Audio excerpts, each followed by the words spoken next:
ito, may magic yung picture nito. Ayan, oo. Pero una ba? Una po, una. Ayan. Excited ba kayo? Yes! May ticket na? Yes! Sino mananalo? Okay, isa-isay natin. Sino mananalo ng GAC? Yung 1 million. Hindi pwede sabay manalo, isa-isa lang. Pag nanalo ka ng GAC, hindi yung 1 million pwede. So mamili kayo sa dalawa. Okay na. Kasi palabas na yung kulay. Tinawagan ko na yung ahente kanina eh. Pero dito ito kasi mahirap hanapin tong color green. Color green to eh. Oo, so ano yan, ang karamihan available colors, black, white. Pero yung green, dahil makikita yung mga logo natin green, nagpahanap talaga kami ng green. So may isang available sa Alamang. Naka-reserve na sa mananalo. Hindi ko lang alam kung nandito yung mananalo. Kasi sa totoo lang, sa lahat ng naging leaders meeting namin, ito yung pinakamahina ang sigaw. Kaya hindi ko alam kung dito yung mananalo talaga. Ang hina talaga ng sigaw. So anyway, everything is being set up. Marami kayong makikita sa anniversary, pati mga food concept na ilo-launch natin sa AEFC. Kasi, di ba meron tayong matching ngayon? Food cart na may matching tayo, may beverage. And isa pa lang to sa beverage, isa pa lang to sa concept natin. Maglalabas tayo ng maraming food concept at matitikman nyo yun this coming June 9. So, again, may market tayong ganyan. Ako nga, may mga pay-in ako sa AEFC eh. Because I have some cousins na gusto nila mag-invest, gusto nila dali sa probinsya namin yung concept. Gusto nila mag-food cart doon, gusto nila magtayo ng market and everything. So, what I'm saying, ginagawa ng company to para lalo pang dumami yung segment na pwede natin i-conquer or pwede natin pasukin. Alright? Later on, nabanggit na ni Doc ito, in the future, magkakaroon tayo ng Riders Economy Program. Papasukin na rin natin yung negosyo ng Grab, ng Cash, ng Joyride, and everything. Okay? Magkakaroon tayo ng Riders Economy Development Program na maraming mga riders na ekonomiya. May segment ng ekonomiya natin, mga riders na hindi nila mabili yung 10,500 natin. Hindi nila mabili yung 18,000, 19,000 natin. Hindi nila mabili yung Essential Pro.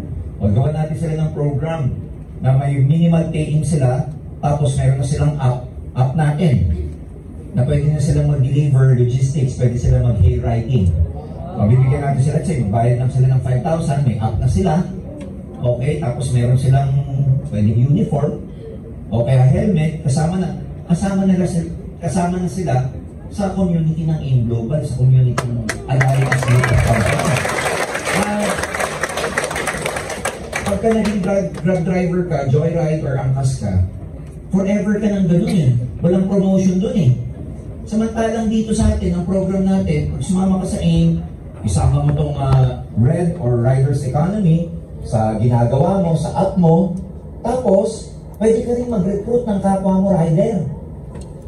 Pag nag-recruit ka ng kapwa mo rider, let's say, yun nga, gawin natin ng package para sa kanila lang ha, affordable, let's say, 3,500 o 5,000. Kayang-kaya nila yan, tama? Yes. Pag yung kapwa mo rider nag-join, nag-deliver siya, meron kang overriding sa delivery niya. Wow! Nagets nga mo? Pag naganap pa siya ng direct niya, in other words, in-networking natin yung pagiging rider nila. Gets nga mo? Yes! Sa dami ng naging recruit niyang rider, at itong mga kapwa niya rider nag-recruit, meron siya wala? Meron. Yung kapwa niya rider na nag-recruit, meron siya wala? Meron. Nung lumaki ang community ng rider niya, mag-rider pa ba siya? Magmamanage na lang siya ng mga rider niyang downline. May future siya wala? May malaki siyang future. So pinapasok natin yung iba't ibang segment ng society natin. Kasi bentahan mo ng mega version, hindi makikinig sa'yo kasi importante sa kanya mag-deliver na mag-deliver. Bentahan mo ng OBI, pwede pa para may coverage siya. Pero para mag-negosyo, hindi niya magagawa yun. Pero kung papasukin natin yung linya ng negosyo niya na pagra-ride, tapos tuturuan natin siya mag-recruit ng kapwa rider, pwede. Kasi makikita mo minsan pagka nasa sasakyan ako, makikita mo minsan may mga tambayan yan. For some reason, yung kainan nila, ang dami din kumakain na kapwa rider. Nagtatambayan sila, iba-iba kulay, o di mag-recruitan sila ron. Pero this time, yung pag-recruit, yung effort nilang yon, may pay-off kasi hindi lang sila nag-recruit para bigyan ng hanap buhay yung recruit nila, yung kapwa nila rider, but also it's making money for them as well. So nakuha niyo yung sistema kung paano na kung ikaw, sasama ka dun sa makikisabay ka dun sa direction ng company, but we're really opening new divisions to conquer different markets, different segments. Lalaki palalo yung kita mo. Kaya nga ang tawag sa atin, hindi na Alliance in Motion. Alliance in Motion group of companies na tayo. Kasi, ang dami pang mga companies na lalabas dito. Under. So, ginagawa ng company to for you guys, and of course, to show our force, our unity, the best opportunity is this coming June. Probably marami sa inyo lumaki sa online because ng pandemic, yan ang nagbago na yung networking style ngayon compared to our era. Yung era namin, iba na. Iba sa era ngayon. But definitely, kung nag-build kayo ng online, that's really very nice. That's really very, very commendable. Pero nonetheless, meron kayong may experience na hindi nyo ma-experience pag nag-build kayo online. Pag uma-attend kayo ng trainings like this, at uma-attend kayo ng mga big events. Because ang masasagap nyo doon, sabi nga namin sa meeting namin, ano ba makukuha nyo pag umattend ka sa 750? Ano makukuha mo doon? Makakanood ka ng concert, given na yun, you have a chance to win our raffle prizes, yung GAC or GAP, and yung 1 million peso. You'll have fun and everything. But more importantly, ang takeaway mo sa 750 pesos na yun are the intangibles. Kasi ang makukuha mo doon sa 750, for all you know, doon ka rin magkakaroon ng breakthrough na lalo pang tumaas yung excitement mo at galing mo yung breakthrough mo. Pagpunta naman doon, incidentals na lang yung mananalo kayo. Incidentals na lang yung makikita mo yung mga ganyan. Pero mas importante doon, yung maiiuwi mong pakiramdam na madadala mo sa pag-network mo araw-araw. Yung inspirasyon na maririnig mo sa mga testimonies natin, na mababaon mo araw-araw. Yung 750 na babayaran mo, milyon ang iaakyat sa inyo. Dahil sa feeling, dahil sa vision, dahil sa commitment, dahil dun sa gigisingin lahat ng organs mo down to the cellular level. Para hindi ka mag-quit, para mag-survive ka, para matagalan mo yung pagiging matagal. Marami kasi, dito hindi nila matagalan yung magiging matagal. Ano tagal ko na? Ayoko na. Wala nangyayari sa akin. Gusto mo maging successful, dapat makatagal ka sa stage ng pagiging matagal. Let's go. Dapat meron kang tinatawag na postponed gratification, delayed gratification. And makukuha mo yung mga yan pag uma-attend ka ng event, makukuha mo yung mga feeling na ganyan pagka may mga uma-attend ng trainings, pag nakakausap mo yung uplines mo. So, pag tinatanong sa akin, ano ba yung takeaway mo sa 750 pesos? Of course, given na yung mga concert kotse, yung milyon na pwede mo umauwi, cash prize. But more importantly, what 750, the event itself can give you, that can stay with you not only within that day, but can stay with you every day until you become a multi-millionaire. So, hindi na alam kung titignan yung sayang, no? Ang tignan nyo, yung sayang pag hindi ka nakapunta. Yung sayang na hindi mo nasagap yung power doon. Yung sayang na hindi mo nakakuha na nasagap yung vision, yung spirito, na hindi mo nasagap yung renewal ng vision mo. So ang titignan mo, huwag yung mawawalang 750. Ang titignan mo yung mawawalang feeling sa'yo pag hindi mo napuntahan. And that's what I hope. Kaya it's exciting if you can invite your friends, your families. Mas maganda, punuin natin yon, no? We will make sure, the management hanggang kanina, nag-meeting kami para lalong mapaganda pa yung program to really give you a good time. So sa mga nakikinig, naka-live tayo dun sa iba, yung iba nag-video. We'd like to personally invite you again.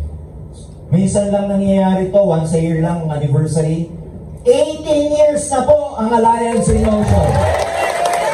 And marami akong friends na mga nasa iba't ibang companies. Minsan nakikita kami, minsan gusto nila akong kausap, o sila minsan gusto kong kausap. Sabihin ko sa mga kaibigan ko or nagayaya sa akin sa ibang industriya or sa ibang company, magkita daw kami. Lagi ko lang sinasabi, bro, after this week lang, busy ako kasi 18th anniversary na namin. Alam mo, laging reply sa akin, bro, congratulations. Kahit ibang company, believe me, are congratulating us because of what we have done, and believe me, idol tayo ng maraming kumpanya sa lugar. Idol tayo. How do you wish na makapag-event din sila sa Philippine Arena katulad naman nakikita nyo dyan? How do you wish na magkaroon din sila ng indoor mask, yung smiley? Tayo lang ang may ganyan. How do you wish na umabot sila ng 18 years at makapag-Philippine Arena sila o kaya makapag-Marikina Sports Complex sila? Iniidolo tayo. We are the drivers. We are there. A lot of people are looking into us. A lot of companies are looking into us. And so, pag malaki natin, maging proud ka na nandito ka sa company. Pag malaki mo nakasama ka dito sa iniidolo. And your presence there will be very much appreciated. And yung presence nyo doon talagang counted yan. Kaya naman, di ba? Ang sarap makasama ng 15 to 20,000 na mga naglulundagang distributor ng AIM. Ano, makakita mo ba ng ganong event?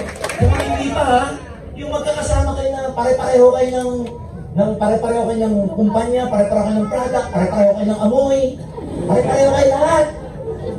Diba, ang sarap makakita ng katulad mo, 20-25 mil kayo, na nagtatalo na, nagko-concert, diba? Na nagkapanggaan mo kayo, wala kayong pakialam. Tapos, diba, nagkatitigan kayo, maya-maya, kayo na. Diba, yung mga gano'n.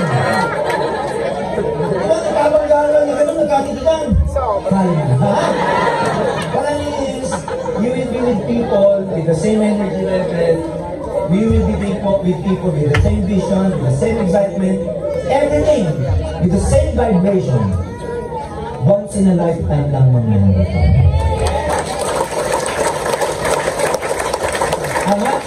Once in a lifetime lang natin mapapagsama-sama yung tatlong banda na to. Looking back, probably 10, 15 years from now, kasabihin mo sa anak mo o sa apo mo, di ba? Rock and roll ako dyan sa Philippines, sa Marikina Sports Center niya. Sama ko sila Flow G, nag-rock and roll kami. Tama ba? Yes. Kaya June 9, sa lang ang commitment natin. Drop everything. Yes. Drop everything. Gate opens tayo ng 3, 4 o'clock. Punta na kayo doon. Kunin niyo yung mga gamit niyo sa baba. Kung may ticket kayo, it comes with free t-shirt. It comes with free raffle draw, your entry. And again, no, 3, 4 o'clock, bukas na yun. Let's make it fun. Sama-sama tayo doon. Doon kayo mag-banding. Hanggang gabi na tayo doon. Minsan lang mangyayari. Minsan lang. Kaya, pati kami makikisayaw sa inyo. Pati kami, we'll have a good time. Ordinaryong tao lang kami, makikisama kami sa inyo. Kaya, mga kaibigan, isipin nyo katulad yung sinabi ni Nico, if every one of you can just bring 2, 3 of your friends, grabe ang excitement level natin.